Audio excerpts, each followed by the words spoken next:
خلیفہ عبد الملک کے پاس ایک شخص گھبرایا ہوا حاضر ہوا اور کہنے لگا کیا کہ عالی جاہ میں بے حد گناہ گار ہوں اور جاننا چاہتا ہوں کہ میرے لیے معافی ہے یا نہیں۔ تو جو ادھر دیکھ، یہ باتیں دوبارہ نہیں ملتی ہیں۔ خلیفہ عبد الملک ایک اللہ کے ولی تھے، ان کے پاس ایک گناہ گار آیا، کہنے لگا میں بہت بڑا گناہ گار ہوں کہ اللہ مجھے معاف کر دے گا۔ تو خلیفہ عبد الملک نے کہا کیا تیرا گناہ زمین اور آسمان سے بھی بڑا ہے؟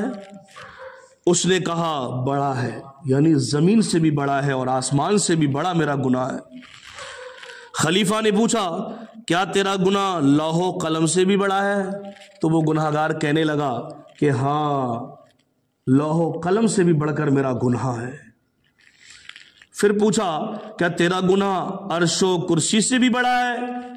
عرض کیا ہاں، ان سے بھی بڑا میرا گناہ ہے۔ اللہ اکبر، کتنا بڑا گناہ ہوگا۔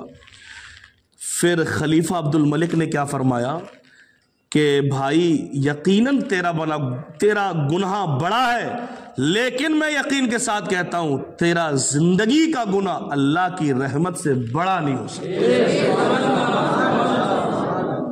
جب اس نے اتنا سنا تو اس کے سینے میں تھما ہوا طوفان آنکھوں کے ذریعے امڑ آیا اور وہ دہاڑے مار مار کر رونے لگا۔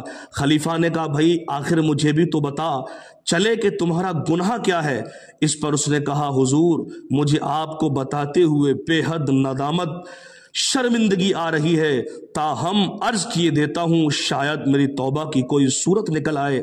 یہ کہہ کر اس نے اپنی داستان دہشت نشان سنانی شروع کی اور کہنے لگا عالی جاہ میں ایک کفن چور ہوں، آج رات میں نے 5 قبریں کھودی اور 5 قبروں سے عبرت حاصل کی ہے۔ وہ کیا ہے؟ بس آپ وہ دل کی تختی پہ لکھ لو یارو۔ آج رات میں نے 5 قبروں سے عبرت حاصل کی اور توبہ پر آمادہ ہوا۔ تو انہوں نے کہا پہلی قبر کیا تھی، اس کا حال مجھے بتاؤ۔ تو کفن چرانے کی غرض سے جب میں نے پہلی قبر کھودی تو مردے کا منہ قبلے سے پھرا ہوا تھا۔ اللہ اکبر، اور جس کا منہ قبلے سے پھر جائے اسے اللہ کی رحمت کا تو سایہ بھی نہیں مل سکتا۔ میں خوف زدہ ہو کر جو ہی پلٹا، غیبی آواز نے مجھے چونکا دیا۔ کوئی کہہ رہا تھا اس مردے سے عذاب کا سبب تو دریافت کر لے، کیا وجہ ہے؟ تو کہا مجھ میں ہمت نہیں ہے میں یہ سوال کر لوں، تم ہی بتاؤ۔ تو غیب سے آواز آئی یہ وہ شخص تھا جو شراب پیا کرتا تھا اور دنیا میں زنا کیا کرتا تھا۔ اے لوگو، یہ دنیا ہمیشہ ایک دن جانا ہے، یہاں سے ہمیشہ نہیں رہنا ہے، قبر میں جانا ہی جانا ہے، اور جو اللہ اس کے رسول نے فرما دیا وہ حق ہے۔ زنا کا مطلب یعنی ایک صرف بیوی اللہ نے حلال کی ہے مرد کے لیے، اور بیوی کے علاوہ اگر کسی بھی عورت لڑکی سے ملتا ہے تو وہ زنا کہلاتا ہے۔ آگے دیکھو دوسری قبر جب کھودی، پھر میں نے دوسری قبر کھودی تو ایک دل ہلا دینے والا منظر میری آنکھوں کے سامنے تھا۔ کیا دیکھتا ہوں کہ مردے کا منہ خنزیر جیسا ہو چکا تھا۔ خنزیر یعنی سور۔ اللہ اکبر، یارو وہ دن کہیں ہمارے تمہارے ساتھ نہ آئے۔ اللہ کی بارگاہ میں زندگی گناہوں سے توبہ کر لو۔ آگے دیکھو، اور خنزیر جیسا اس کی شکل تھی اور توق اور زنجیر آگ کی زنجیروں میں وہ جکڑا ہوا تھا۔ غیب سے آواز آئی، جب میں بھاگنے لگا تو بھاگنے والے بھاگتا کہا، اس سے پوچھ تو لے کہ خنزیر کی شکل کیوں بن گئی، اس کے گلے میں توق کیوں ڈالا، اس کے بدن کو آگ کی زنجیروں سے کیوں باندھا۔ تو کفن چور کہتا میں نے کہا میرے اندر طاقت نہیں ہے، ہمت نہیں ہے، میں سوال کیسے کروں، تم ہی بتا دو۔ تو کیا کہتے ہیں، یہ جھوٹی قسمیں کھاتا تھا اور حرام روزی کماتا تھا، جس کی وجہ سے اس پر اللہ نے یہ عذاب اتارا۔ آج ہمارے اندر نہیں ہے کیا یہ باتیں؟ باتوں باتوں میں ہم قسمیں نہیں کھا لیتے؟ جو کاروبار کرتے تو جھوٹی قسم نہیں کھا جاتے؟ ارے قسم سے اتنے کو لائے ہے کچھ، سب نہیں کچھ ہے، نہیں ایسا یارو۔ یہ نہ سمجھنا کہ چند پیسوں کی خاطر یہ قسم کھا لی دنیا تو چل جائے گی، لیکن یہ جھوٹی قسم تمہاری قبر کے لیے ببال بن جائے گی، ببال، جہاں تم نے اور میں نے ہمیشہ رہنا ہے۔ اور حرام روزی کیا؟ میں نے آج سوچا تھا کہ میں آج آپ کو بتاؤں گا جو ہم خریدتے ہیں اور بیچتے ہیں، وہ کل انشاءاللہ آپ کو بتاؤں گا میں۔ اور آگے دیکھو، تیسری قبر کھودی تو اس میں ایک بھیانک منظر تھا کہ مردہ گدی کی طرف سے زبان نکالے ہوئے تھا اور اس کے جسم میں آگ کی کیلیں ٹھکی ہوئی تھی۔ گدی یعنی یہ گردن کی طرف سے زبان نکالا ہوا تھا اور اس کے پورے شریر میں آگ کی کیلیں ٹھکی ہوئی تھیں۔ تو ایک غیبی آواز نے بتایا، تو جاننا چاہتا ہے کہ اللہ نے اس کو عذاب میں کیوں گرفتار کیا، اس کے بدن میں کیوں کیلیں ٹھوکی؟ کہا بتا دیجئے۔ تو کہا یہ وہ انسان تھا جو دنیا میں غیبت کرتا تھا، یعنی ایک دوسرے کی برائی کرتا تھا اور ساتھ میں چغلی کھاتا تھا، لوگوں کو آپس میں لڑواتا تھا، ادھر کی ادھر، ادھر کی ادھر کیا کرتا تھا۔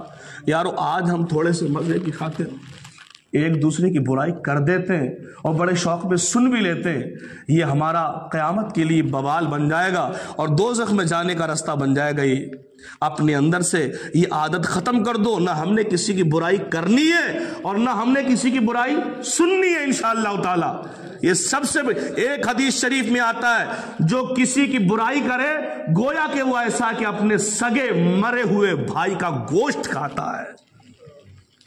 اللہ اکبر۔ آگے دیکھو، چوتھی قبر جب کھودی، بتاتے ہیں کہ چوتھی قبر جب کھودی تو میری نگاہوں کے سامنے ایک بے حد سنسنی خیز منظر تھا کہ مردہ آگ میں وہ لٹ پلٹ رہا تھا، فرشتے آگ کے گرزوں یعنی ہتھوڑوں سے مار رہے تھے۔ مجھ پر ایک دم دہشت طاری ہو گئی اور میں بھاگ کھڑا ہوا، مگر میرے کانوں میں ایک غیبی آواز گونج رہی تھی، یہ بد نصیب نماز اور روزے رمضان میں سستی کیا کرتا تھا۔ اے لوگو، یہ اللہ نے تمہیں رمضان کا مہینہ دیا ہے نا، اس میں سستی نہ کرو۔ اللہ نے تمہارے اوپر 5 وقت کی نماز فرض کی ہے نا، اس میں سستی نہ کرو۔ کتنا نمازوں کو چھوڑ کے کما سکتے ہو، کتنا کما سکتے ہو؟ خیر وہ کمائی تمہاری زندگی کاٹ سکتی ہے لیکن آخرت تمہاری آباد نہیں کر سکتی۔ ہاں، کمائی کے ساتھ نمازوں کی پابندی کی ہے تو دنیا بھی تمہاری آباد اور قبر بھی تمہاری آباد اور حشر بھی تمہارا آباد ہو جائے گا۔ تو انشاءاللہ ہم نے کمانا بھی ہے، ساتھ ساتھ نمازیں بھی پڑھنی ہے انشاءاللہ۔ اب دیکھو 5ویں قبر کیا ہے، پھر انشاءاللہ دعا کرتے ہیں۔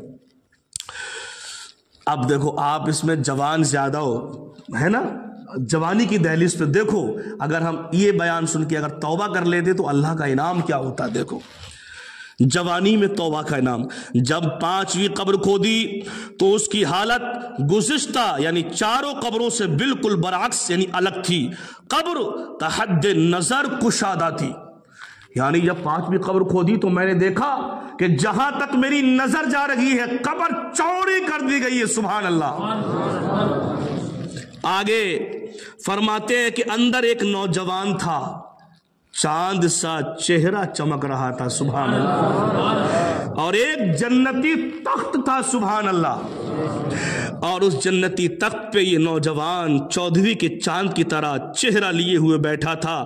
غیبی آواز نے بتایا اس نے جوانی میں اپنے گناہوں سے توبہ کر لی تھی اور نماز اور روزے کا سختی سے پابند ہو گیا تھا، اللہ نے اس کی قبر کو حد نظر کشادہ کر دیا۔ اللہ کرے ہماری اور آپ کی قبر بھی ایسی ہو جائے، ہم اپنی زندگی کے ایک دوسرے کی چغلی کرنے سے، برائی کرنے سے، غیبت کرنے سے انشاءاللہ سچے دل سے توبہ کرتے ہیں۔ اللہ ہماری خطاؤں کو، گناہوں کو معاف فرمائے۔ کلمہ شریف پڑھے، لا الہ الا اللہ محمد الرسول اللہ وما علینا الا البلاغ۔ السلام علیکم ورحمۃ اللہ وبرکاتہ۔ پڑھو حافظ صاحب، پڑھو اچھا فاتحہ، قل یا ایھا الکافرون پڑھو اچھا۔